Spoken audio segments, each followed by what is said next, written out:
Palo ang naging reaksyon ng taong bayan nang mamatay ang isang vlogger dahil sa stroke. Ang dahilan daw ng pagkaka-stroke niya ang pagmumukbang ng fried chicken.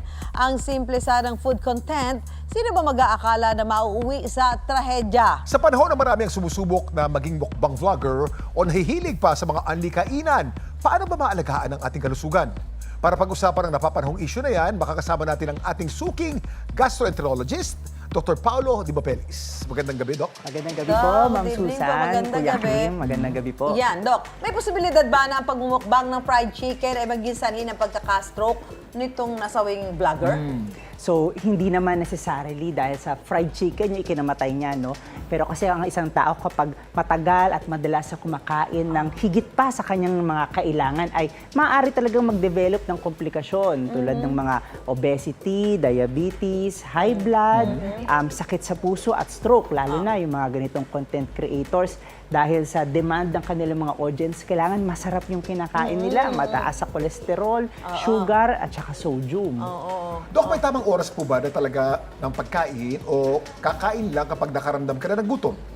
So, wala namang eksaktong tamang oras ng pagkain, no? Ideally, yung mga kinakain natin sa buong araw, maganda sana nahahati natin to at least 3 times a day, no? Minsan, pwedeng mas madami kung gusto mo ng snacks, no? Pero, yung mga average meals natin, maganda ay may mga 3 hanggang 4 na oras na pagitan para madaling ma-digest ng katawan natin. Ito ay kung hindi snacks, no? Kung yung average meal, no? At kung sa pagkagutom naman, no, hindi magandang batayan kung nagugutom ka na kasi may mga tao kapag stress, may sakit, hindi sila nakakaramdam ng kadalasan gutom. nauuhaw lang, akala nila gutom, pagkain ng tinitira, yung pala tubig ang kailangan. So, hindi magandang gauge yung gutom mismo. Doc, Paolo, isa sa factors kung bakit naaliw ang mga tao sa panonood ng mukbang videos ay dahil sa dami ng kanilang kinakain. Gaano karaming pagkain ba ang kayang lamanin ng tiyan ng isang tao? Kailangan masasabi na tama na ang pagkain.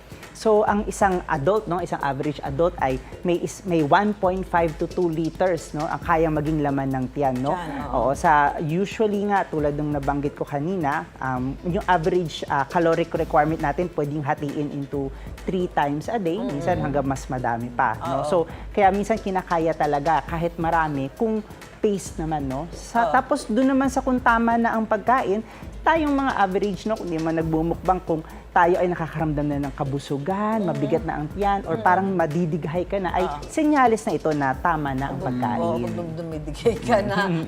Doc, ano pwede mangyari kapag ang kinain ay sobra sa kailangan ng katawan bukod sa dagdag na timbang?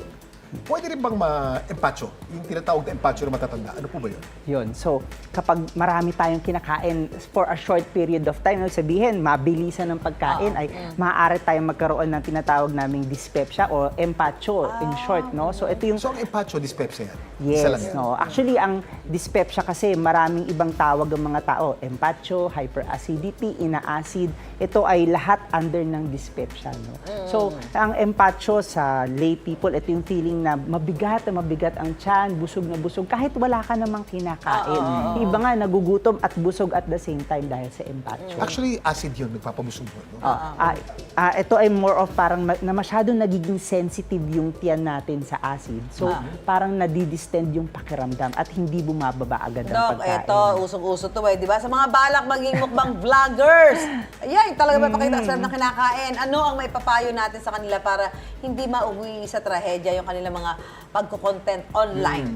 Okay, so alam naman nating lahat na lahat ng trabaho may risk talaga, no? At kasama na dito ang pagko-content creation.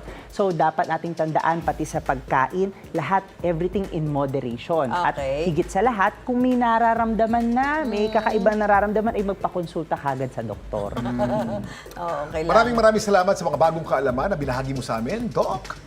Doc Paulo, thank you very much. Salamat po, thank you Doc. po. Basta balitang mahalaga at napapanahon, At makabuluhan at nakatutuwang kwento, may say kami dyan, mga suki!